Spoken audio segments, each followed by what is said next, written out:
ค่ะเดี๋ยวต่อไปนะคะเราจะถักในส่วนของสาบเสื้อนะคะเราจะถัก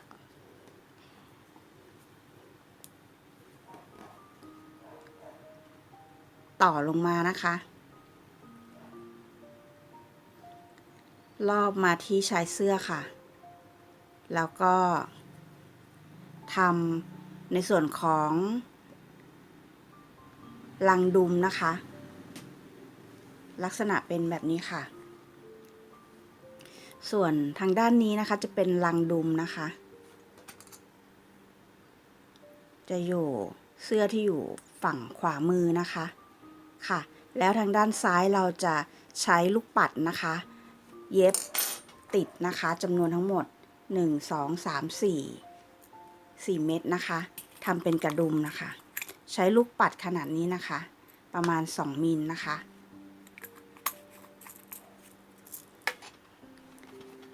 ค่ะลักษณะงานจะเป็นแบบนี้นะคะเดี๋ยวเรามาเริ่มกันเลยค่ะเราเอาได้สีขาวนะคะมาต่อที่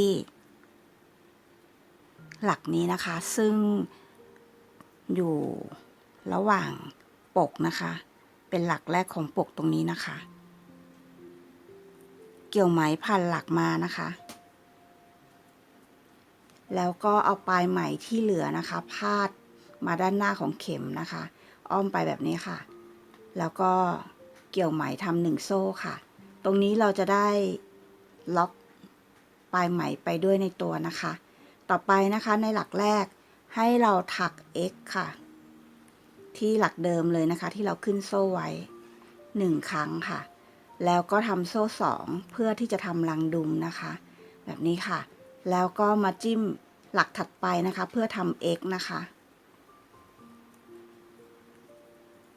ค่ะได้เป็น x ที่1แล้วนะคะเราจะถัก x นะคะ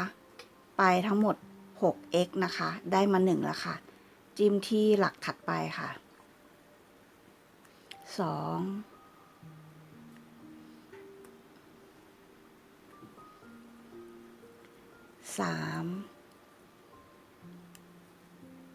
4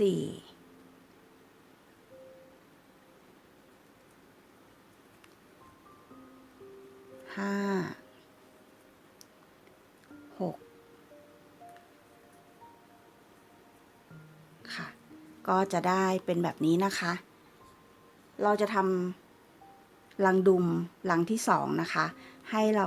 ถัก2 โซ่ลงไปนะคะแบบนี้ค่ะแล้วก็ไปจิ้มที่ตรง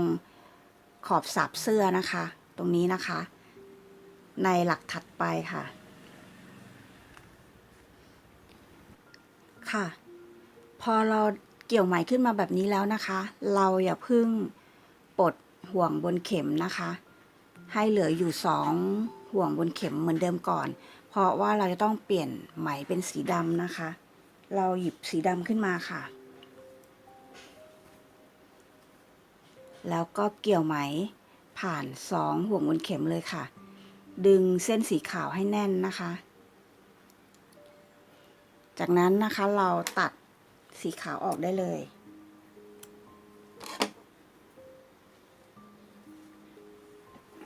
ค่ะแล้วเราจะทำ x นะคะลงไปอีก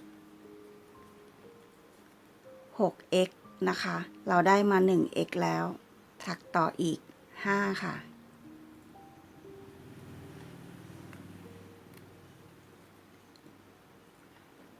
2ค่ะ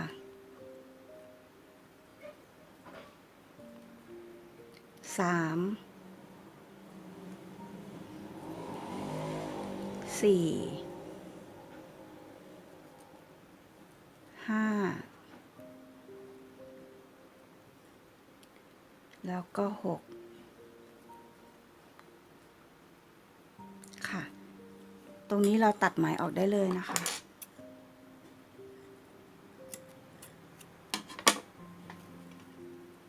จากนั้นนะคะเราทำโซ่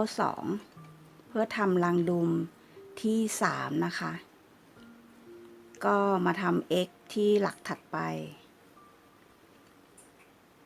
ค่ะแล้วก็ ทำ x ต่อไปให้ได้ 6x นะคะ เราได้มา1แล้วค่ะ2 3 4 5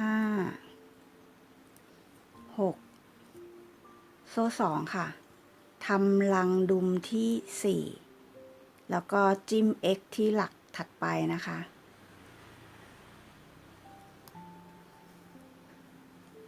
ได้1 2 3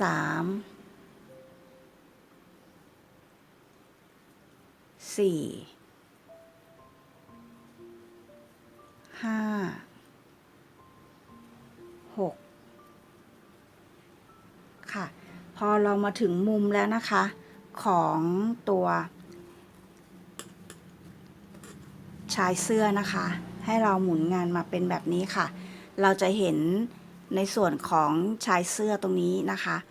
ให้เราใส่ x ลงไปที่หลักเดิมนะคะอีก1ครั้งค่ะแล้วเราจะทำ x นะคะที่ขอบชายเสื้อนะคะจนถึงมุมของอีกฝั่งหนึ่งเลยนะคะเราจะได้ x ทั้งหมด 70x นะคะเราถักต่อไปเลยค่ะ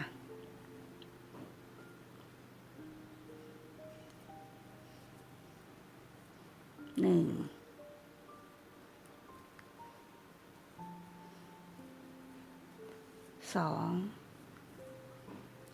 3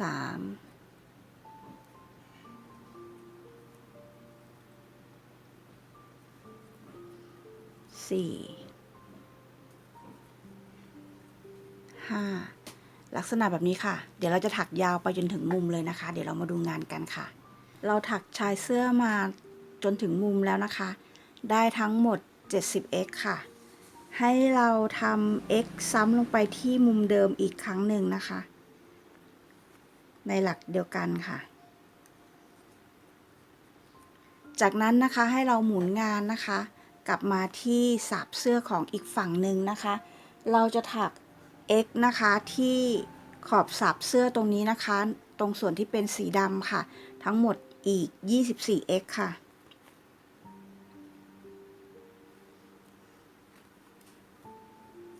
2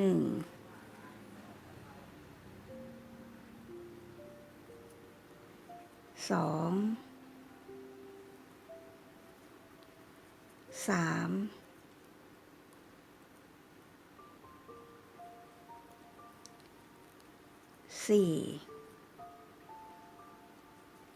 5เดี๋ยวเราจะถักต่อนะคะไปจนถึง 24x นะคะ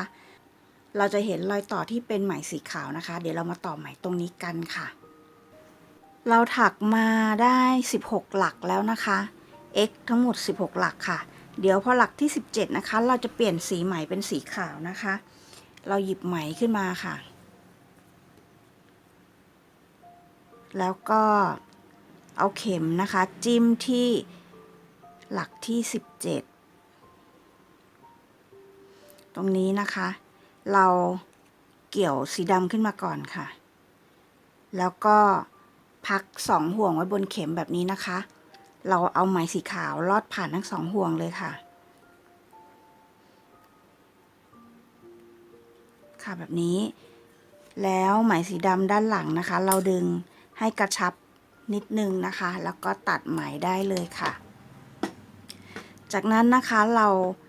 ทำหลักที่18นะคะเราได้หลักที่17มาแล้วทำหลักที่18เอาเข็มจิ้มที่หลักถัดไป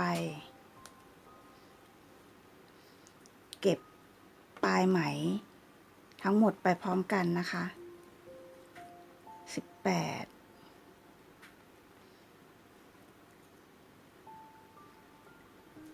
19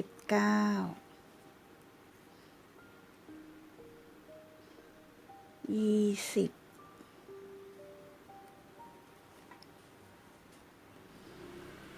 21 22 23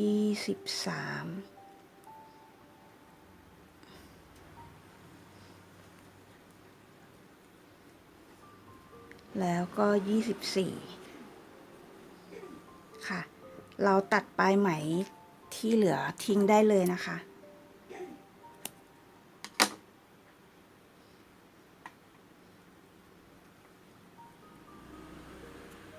แล้วเราทำโซ่1ล็อกงานไว้ค่ะตัดไหมนะคะ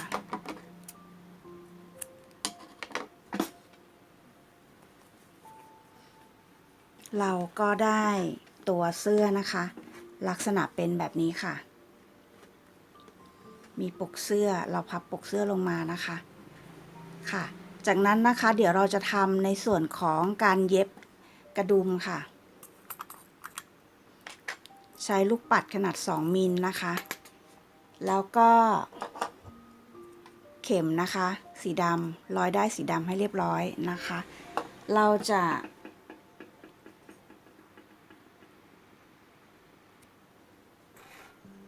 ปัก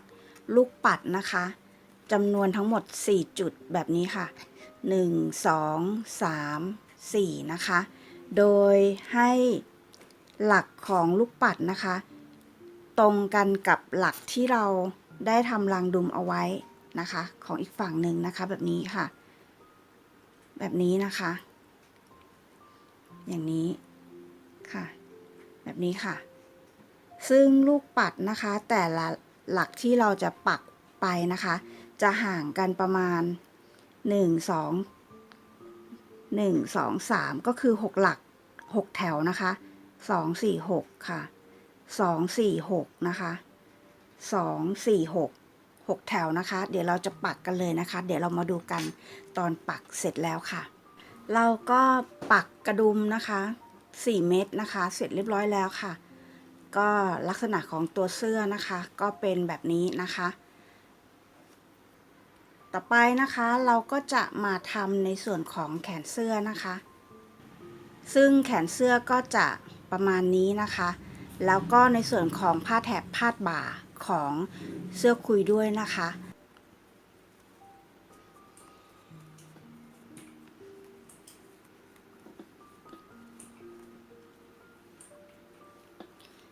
ค่ะ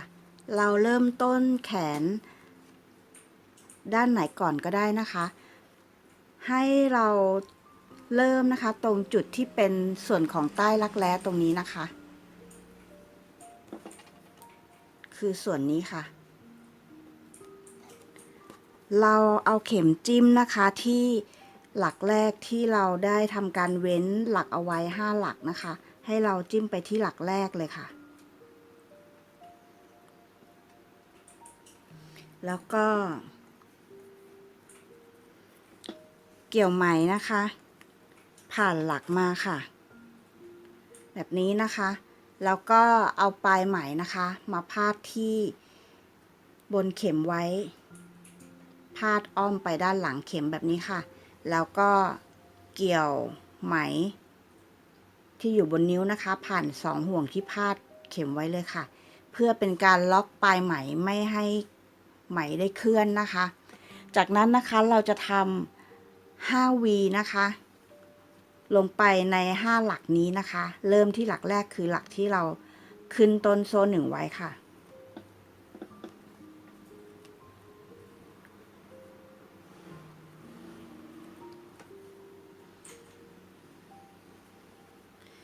1แล้วนะคะ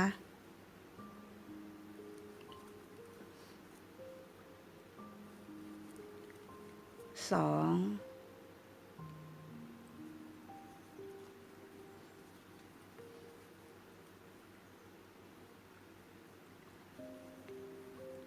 3ระหว่างนี้เราก็เก็บปลายไหมไปได้พร้อมกันเลยนะคะ4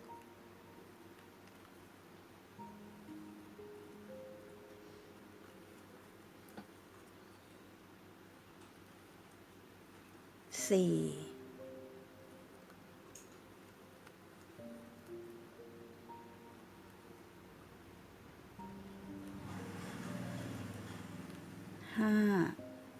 ค่ะได้5 V ตรงนี้นะคะแล้วต่อไปนะคะเราจะมาถักในส่วนของ วงแขน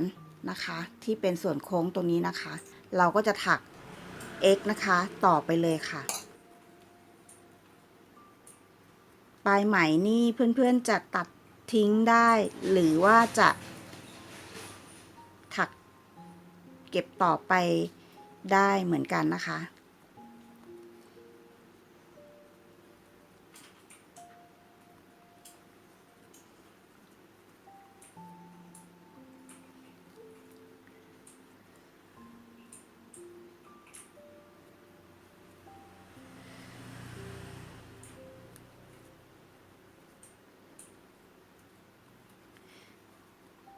ค่ะเดี๋ยวเราจะถักต่อ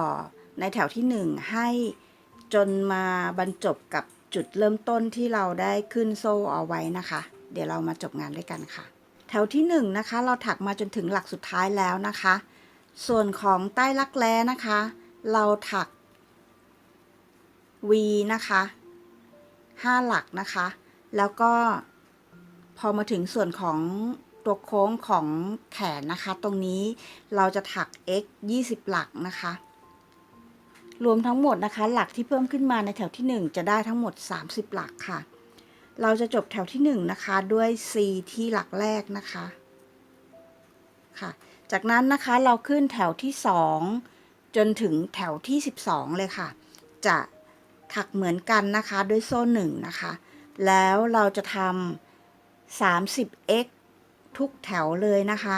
ตั้งแต่แถวที่2จนถึงแถวที่12เลยค่ะ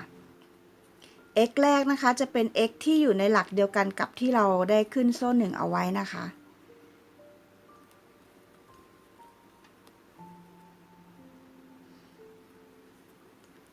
3 4 5 6 7 8 9 10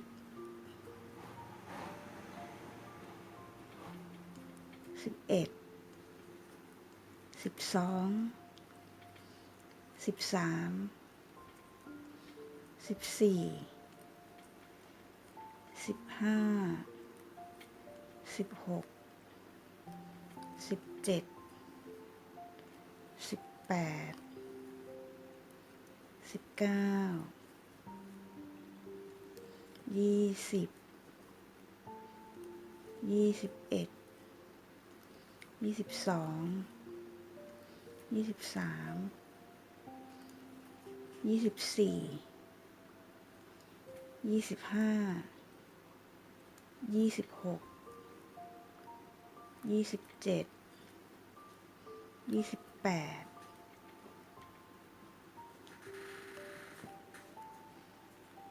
29 30มาถึงหลักสุดท้ายแล้วนะคะเราก็จบแถวด้วย C ที่หลักแรกค่ะแถวที่2เราได้มาแล้วนะคะเดี๋ยวเราจะถักต่อนะคะแถวที่3จนถึงแถวที่12เลยนะคะจนจบปลายแขนเลยค่ะเราจะได้แขนของตัว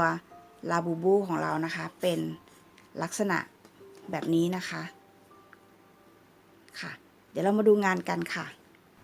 เราได้แขนของลาบูบูมาข้างหนึ่งแล้วนะคะ12แถวก็จะประมาณนี้นะคะความยาวของแขนนะคะแบบนี้นะคะเดี๋ยวต่อไปนะคะเราจะถักเหมือนกันนะคะอีกข้างหนึ่งค่ะให้เสร็จเรียบร้อยเลยนะคะ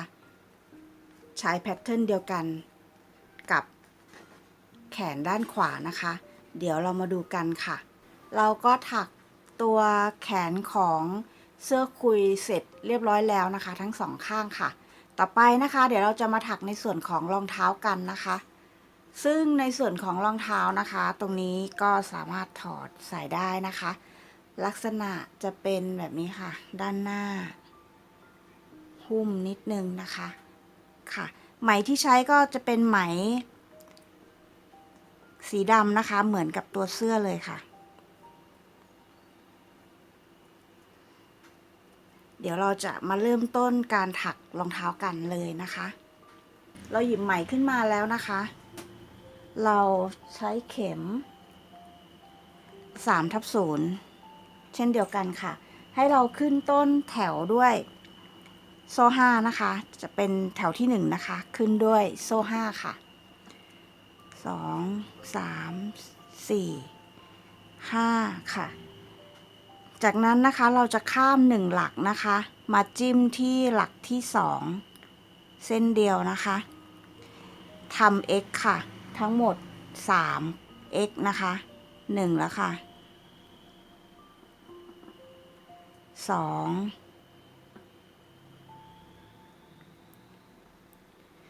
3หลักต่อไปนะคะเราจะทำ v นะคะหรือทำ x ลงไปในหลักเดียวกันตรงนี้ค่ะ2ครั้ง1 2ค่ะแล้วเราจะวนกลับมาทำอีกฝั่งหนึ่งนะคะให้เราถัก 3x ค่ะปลายไหมตรงนี้เก็บไปพร้อมกันได้เลยนะคะ1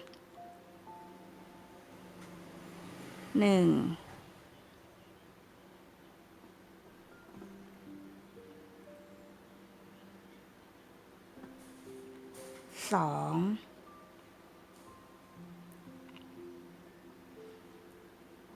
3ค่ะแล้วเราจะจบแถวที่1ด้วย C ค่ะ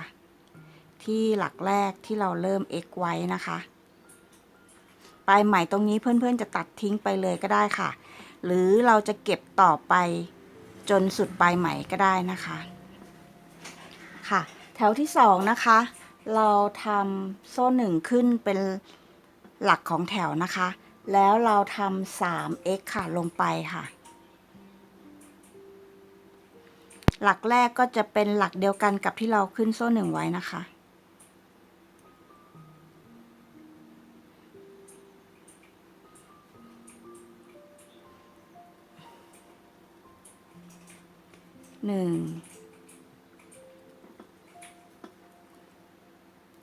2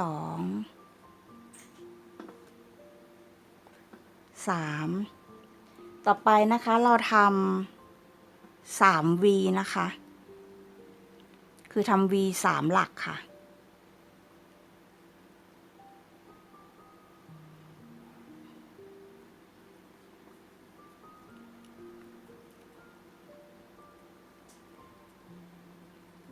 1แล้วนะคะ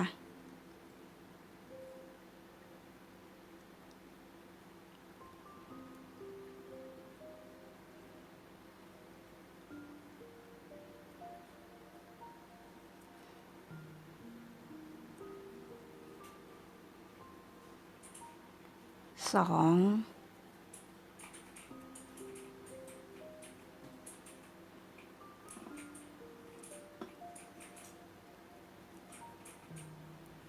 3ค่ะ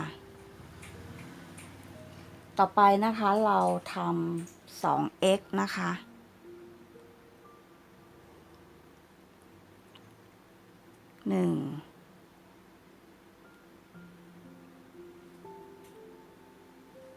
2เหลือหลักสุดท้ายนะคะเราทำ v ค่ะ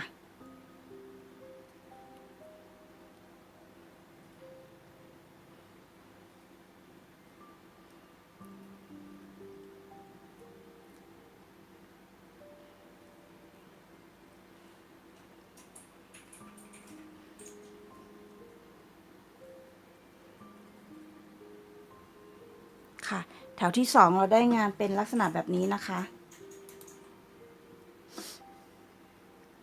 เราจบแถวที่2ด้วย C ค่ะที่หลักแรกที่เราขึ้นแถวไว้นะคะ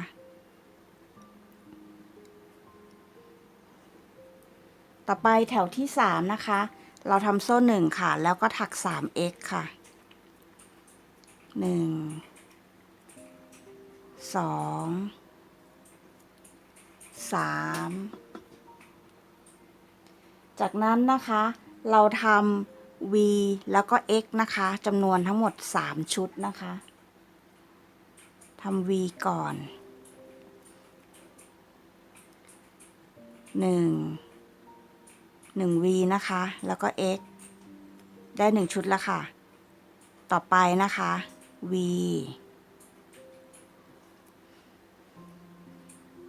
X 2ชุดแล้วค่ะต่อไปค่ะ V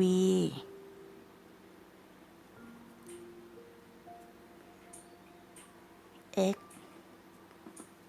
3ชุดแล้วนะคะแล้วเราก็ถัก 3x ต่อไปอีกค่ะ1 2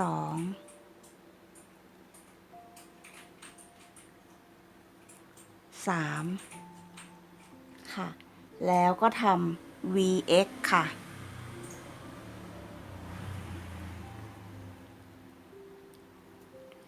vx ค่ะแถวที่3เราจบแถวแล้วนะคะให้เราทำ C ค่ะที่หลักแรกนะคะ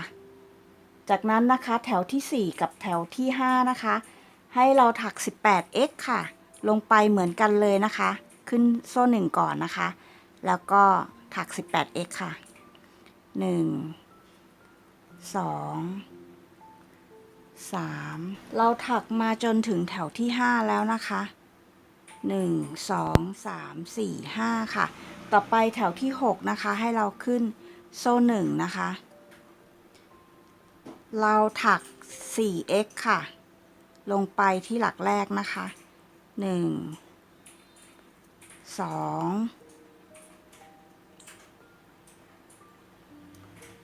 3 4แล้วก็ทำ 5a นะคะ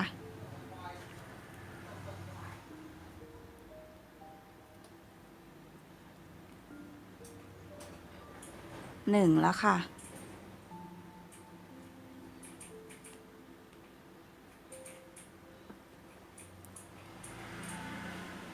2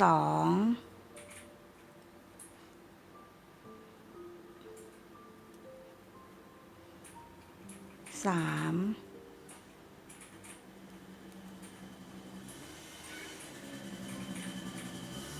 4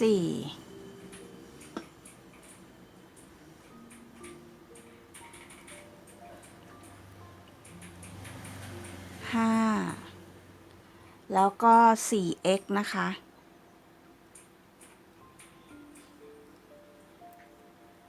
1 2 3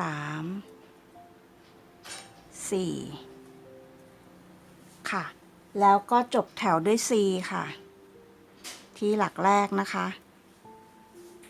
โซ่1เพื่อล็อกงานค่ะจากนั้นนะคะเราตัดไหมได้เลยค่ะค่ะแล้วเราก็เก็บปลายไหมให้เรียบร้อยนะคะค่ะเราก็ได้รองเท้าอีก1ข้างแล้วนะคะลองสวมดูค่ะสวมจากด้านหน้านะคะของเท้ามาก่อนค่ะเราเอารองเท้าคลุมไว้ด้านหน้านะคะ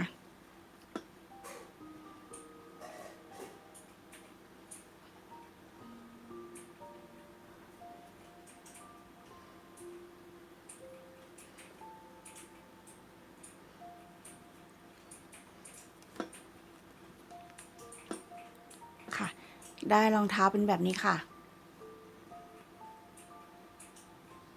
จากนั้นนะคะเดี๋ยวเราจะทำในส่วนของผ้าแถบผ้าบ่ากันนะคะใช้ไหมปัก DMC นะคะเป็นสีเหลืองนะคะเบอร์ตามชอบค่ะเหลืองเข้มเหลืองอ่อนนะคะใช้2เส้นควบค่ะให้เพื่อนๆนะคะเอาไหมนะคะมาพันไว้ที่แกนได้นะคะก่อนที่จะใช้งานนะคะเพื่อความสะดวกค่ะส่วนสีน้ำเงินนะคะใช้เส้นเดียวนะคะเพื่อนๆไม่ต้องพันแกนใหม่ก็ได้นะคะเข็มโครเชต์นะคะที่ใช้ค่ะก็จะเป็นเบอร์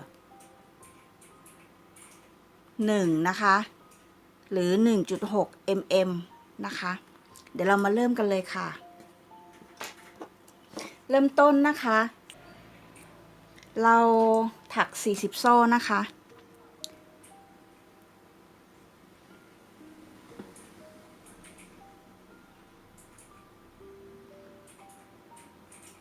2 3 4 5 6 7 8 9 10 11 12 13 14 15 16 17 18 19 20 21 22 23 24 25 26 27 28 29 30 31 32 33 34 35 36 37 38 39 40ค่ะจากนั้นนะคะในแถวที่1ถึงแถวที่3นะคะแล้วก็แถวที่4นะคะเราจะถักเหมือนกันเลยนะคะให้เราขึ้นต้นแถวด้วยโซ่1นะคะแล้วก็จิ้มที่หลักถัดไปนะคะทำ x นะคะทั้งหมด40 x นะคะจนจบแถวค่ะ2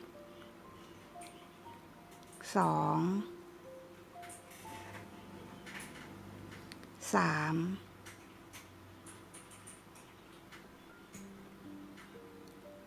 4 5ค่ะจะได้งานลักษณะเป็นแบบนี้นะคะค่ะเดี๋ยวเราจะถักต่อไปนะคะจนสุดแนวโซ่เลยนะคะแล้วก็ขึ้นแถวที่2แถวที่3แล้วก็แถวที่4ด้วย 40x เช่นเดียวกันค่ะหลังจากนั้นนะคะเราก็ตัดไหมได้เลยค่ะเราก็จะได้งานที่เป็นลักษณะเป็นแบบนี้นะคะค่ะพาดมาด้านหลังแบบนี้ค่ะเดี๋ยวเรามาดูชิ้นงานตอนจบแถวที่4กันนะคะเราถักแถบพาดบ่ามานะคะจนครบ4แถวเรียบร้อยแล้วนะคะจะมี2ด้านแบบนี้ค่ะเราจะใช้ด้านนี้นะคะเป็นด้านหน้านะคะวางทาบลงไปบนไหล่ของตุ๊กตาแบบนี้นะคะแล้วเราจะมาทำในส่วนของชายผู้นะคะของผ้าแถบพาดบ่านะคะด้วยไหมฟูนะคะตรงนี้นะคะเราจะตัดเป็นเส้นสั้นๆลักษณะแบบนี้นะคะยาวประมาณเส้นละ6เซนติเมตรประมาณนี้ค่ะ6เซนนะคะเราจะใช้ทั้งหมด20เส้นด้วยกันนะคะเพื่อที่จะทำชายของผ้าพาดบ่านะคะข้างหนึ่งเราจะใช้ข้างละ10เส้นนะคะทั้งด้านหน้าและด้านหลังนะคะข้างละ10เส้นแล้วก็เราจะจิ้ม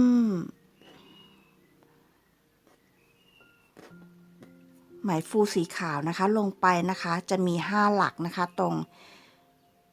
ชายของผ้าแถบนะคะมี5หลักเราจะใช้หลักละ2เส้นนะคะทีนี้ก่อนที่เราจะมาใส่ชายกันนะคะเราเก็บปลายไหมตรงเนี้ยให้มาอยู่ตรงกลางของ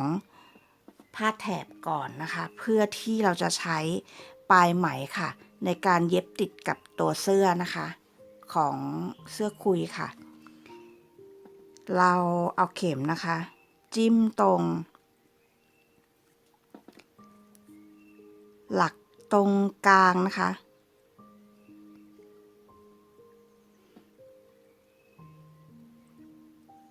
แบบนี้ค่ะแล้วก็เกี่ยวไหมผ่านหลักมาก่อนนะคะทั้ง2เส้นเลย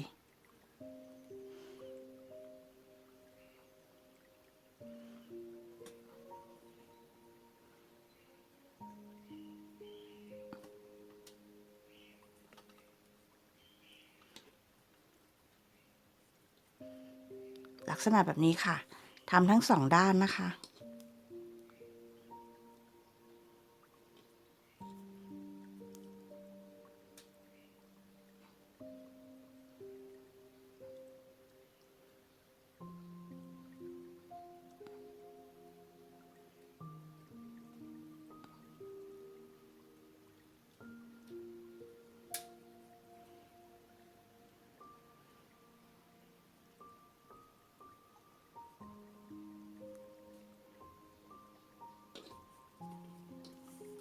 ค่ะจากนั้นนะคะเดี๋ยวเราจะเริ่มนะคะมาร้อยชายของผ้าแถบกันนะคะให้เราพับทบนะคะไหมฟูที่เราตัดเตรียมไว้แล้วนะคะแบบนี้แล้วก็ใช้เข็มค่ะจิ้มลงไปนะคะที่มุมของชายผ้าก่อนนะคะแล้วก็เกี่ยว2เส้นผ่านห่วงค่ะแบบนี้ค่ะให้ด้านผ้าแถบที่เราจะใช้เป็นด้านถูกหงายขึ้นมาหาตัวเรานะคะแล้วก็หยิบเส้นที่2ขึ้นมาค่ะจิ้มลงไปซ้ำที่หลักเดิมนะคะ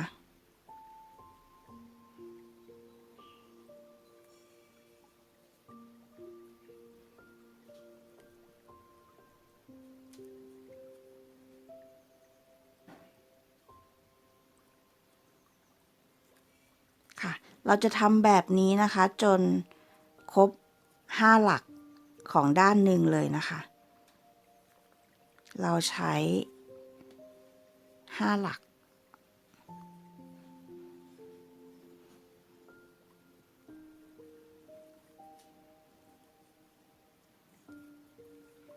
หลักละ2เส้นค่ะ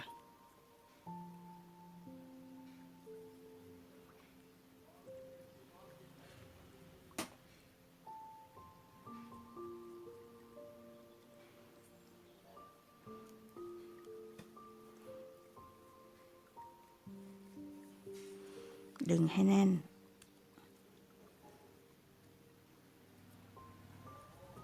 ค่ะเดี๋ยวเราจะทำแบบนี้นะคะจนเสร็จด้านหนึ่งเลยค่ะแล้วเดี๋ยวเราจะไปทำซ้ำผ้าแถบอีกฝั่งหนึ่งนะคะ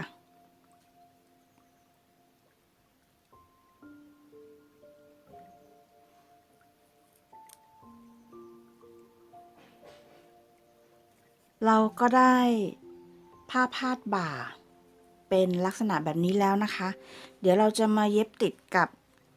ตัวเสื้อคุยกันนะคะเราวางผ้าพาดลักษณะแบบนี้ค่ะ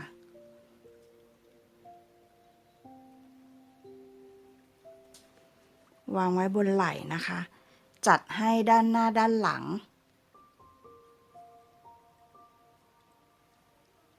อยู่ในระดับที่เท่ากันนะคะแบบนี้ค่ะเมื่อเราได้แล้วนะคะเราก็ทำการเย็บติดเลยนะคะโดยการใช้ปลายไหมที่เราเหลือไว้เนี่ยค่ะมาเย็บผ่านเข้าไปในตัวเสื้อเลยค่ะ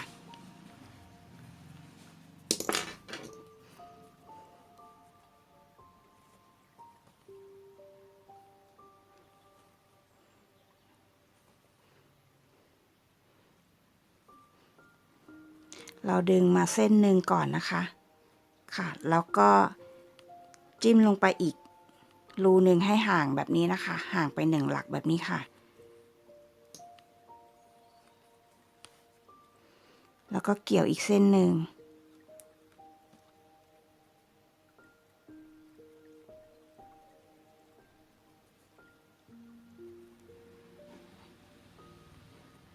ลงมาค่ะจากนั้นนะคะด้านบนนะคะเราก็เกี่ยวเส้นสลับกันแบบนี้นะคะขึ้นไป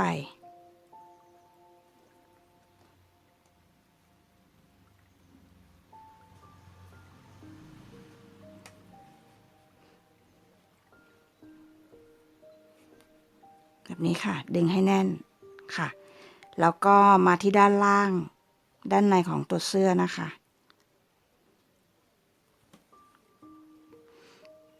แทงไหมขึ้นไปค่ะแล้วก็หยิบปลายเส้นที่มันสลับกับรูของเข็มนะคะเกี่ยวลงไปค่ะ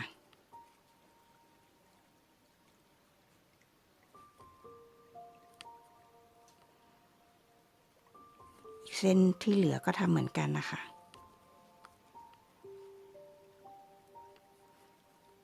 แล้วดึงให้แน่นมัดปมเลยค่ะ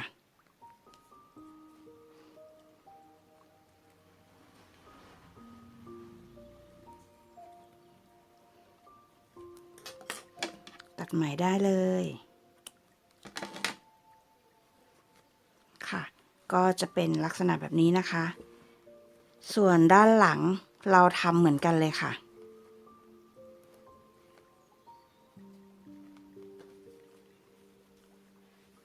เดี๋ยวเรามาดูกันนะคะพอเราเย็บติดผู้ทั้งด้านหน้าด้านหลังเรียบร้อยแล้วนะคะเราก็ตัดนะคะชายผู้ให้เท่ากันนะคะแล้วก็เอาปลายเข็มค่ะมาซุยๆชายผู้ให้ฟูแบบนี้นะคะจากนั้นนะคะเดี๋ยวต่อไปนะคะเราจะถักในส่วนของเข็มกัดติดผ้าพาดบ่ากันค่ะเราใช้ได้ DMC นะคะเบอร์5นะคะสีน้ำเงินค่ะอันนี้ใช้1เส้นนะคะใช้เส้นเดียวสำหรับทำขอบของเหรียญค่ะแล้วก็สีเหลืองนะคะตรงนี้ใช้2เส้นคู่นะคะใช้สำหรับถักตัวเหรียญค่ะเดี๋ยวเรามาเริ่มกันเลยนะคะเราจะใช้เข็มเบอร์1นะคะหรือ 1.6 mm นะคะให้เราเริ่มต้นนะคะคล้องไหมเป็นวงกลมก่อนค่ะ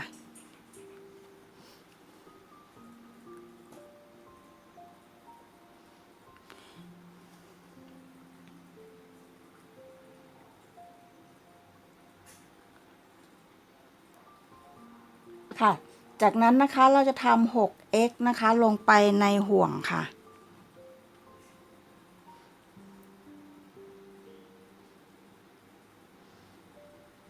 1 2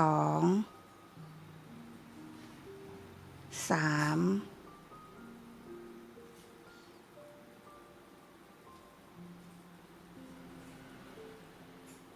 4 5 6ค่ะแล้วเราลูดนะคะปลายไหมให้ติดกัน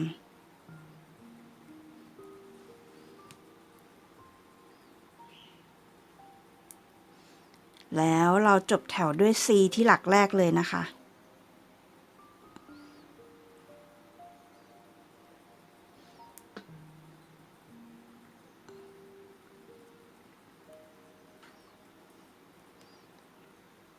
ต่อไปนะคะในแถวที่2นะคะเราขึ้นโซ่1นะคะ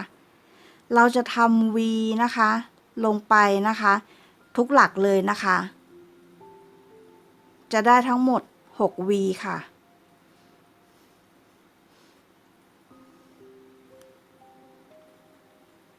1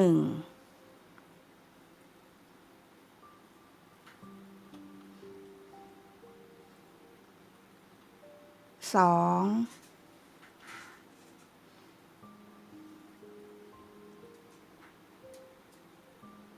3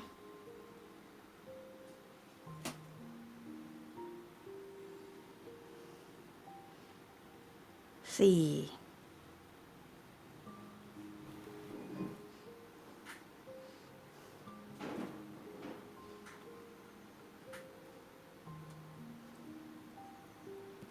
5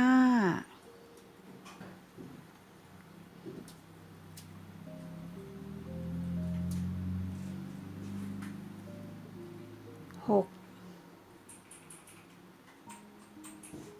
ทีนี้นะคะ V หลักที่6นะคะ V ตัวที่6นะคะเราจะเหลือ2ห่วงบนเข็มเอาไว้นะคะเพื่อที่เราจะต่อไหมนะคะเป็นสีน้ำเงินนะคะเราใช้1เส้นค่ะเราเกี่ยวไหมนะคะสีน้ำเงินลอดผ่าน2ห่วงที่เป็นสีเหลืองบนเข็มเลยนะคะ แล้วให้เรามาจบแถวที่สองด้วย C นะคะที่หลักแรกของตัวสีเหลืองนะคะแล้วก็เก็บปลายไหมทั้งหมดไปพร้อมกันเลยค่ะ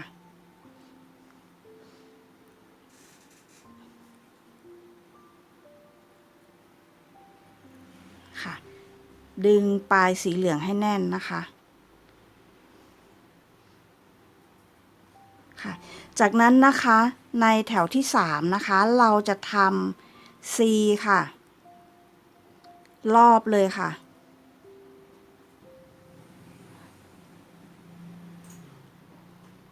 เริ่มที่หลักแรก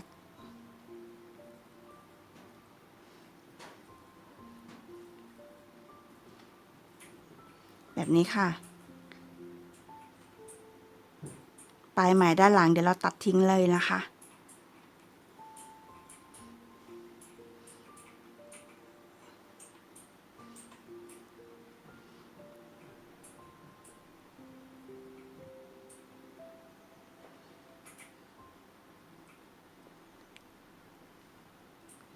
เราจิ้มไปทั้ง2ห่วงของหลักเลยค่ะแบบนี้นะคะจิ้ม2เส้นไปเลยค่ะ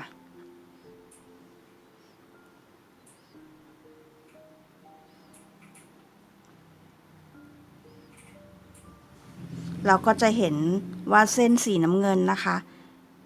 จะอยู่บนขอบของเหรียญสีเหลืองพอดีค่ะ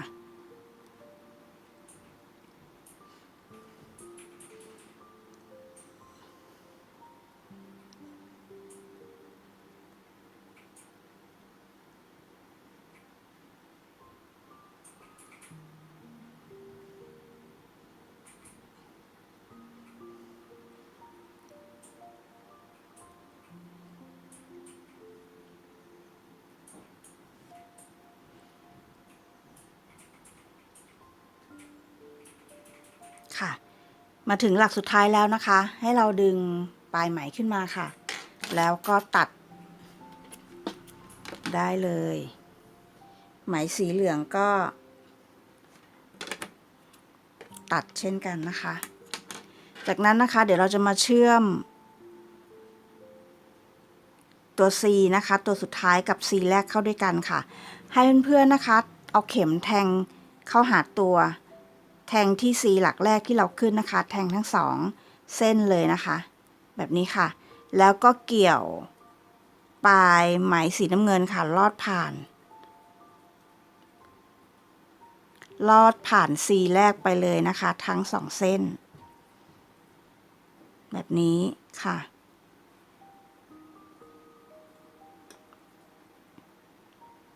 ค่ะแล้วเอาเข็มจิ้มนะคะหลักสุดท้ายนะคะตรงนี้ค่ะที่เราทำ C เอาไว้นะคะแต่จิ้มด้านล่างนะคะจิ้มตรง C ด้านล่าง C ที่เป็นจิ้มตรงหลักที่เป็นสีเหลืองด้านล่างนะคะขึ้นมา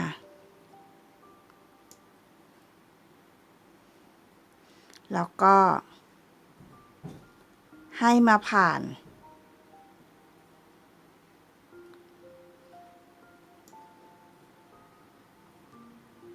C หลักสุดท้ายแค่เส้นเดียวพอนะคะแบบนี้ค่ะ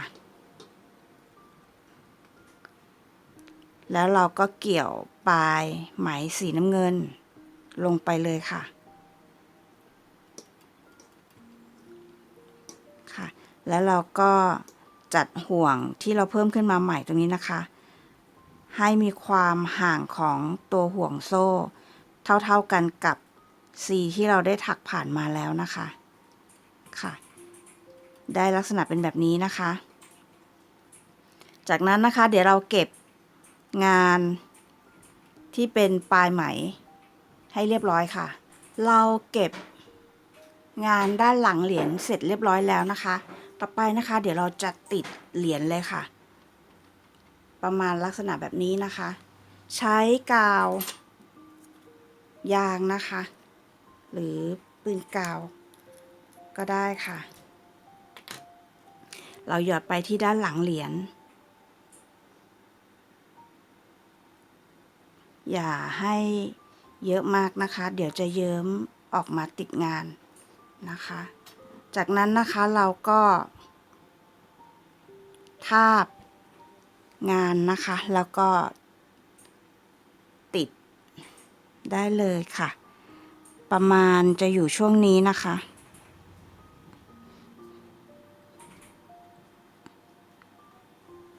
ค่ะแล้วก็รอให้กาวแห้งเซ็ตตัวสักนิดนึงค่ะ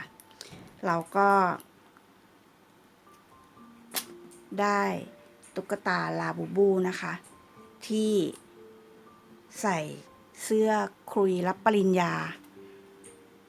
แล้วนะคะเรียบร้อยเป็นลักษณะแบบนี้ค่ะในคลิปนี้นะคะก็เราทำไว้2ตัวนะคะคือสีฟ้ากับสีชมพูค่ะลักษณะลาบูบูเราเป็นแบบนี้นะคะค่ะเสื้อคุยรับปริญญาของเราในคลิปนี้นะคะก็เสร็จเรียบร้อยแล้วค่ะหวังว่าเพื่อนๆก็คงชอบกันนะคะแล้วก็เอาไปเป็นไกด์ไลน์นะคะในการถักงานของเพื่อนๆนะคะเพื่อรับขวัญญาติพี่น้องนะคะหรือเพื่อนๆที่เป็นเพื่อนของเพื่อนเองนะคะในการรับปริญญาค่ะสำหรับท้ายคลิปในวันนี้นะคะอยากจะขอบคุณนะคะทุกกำลังใจจากเพื่อนๆเลยค่ะที่ส่งมาให้กับช่อง Master Craft ฝีมือแม่ทุกท่านเลยนะคะขอบคุณนะคะทุกSubscribe นะคะที่กดติดตามช่องเข้ามาค่ะแล้วก็ขอบคุณนะคะทุกไลค์ทุกแชร์ทุกคอมเมนต์สร้างสรรค์นะคะที่เขียนมาให้กับทางช่องได้อ่านกันนะคะสำหรับคลิปนี้นะคะเราจบคลิปเพียงเท่านี้นะคะแล้วพบกันใหม่ในคลิปหน้าค่ะสวัสดีค่ะ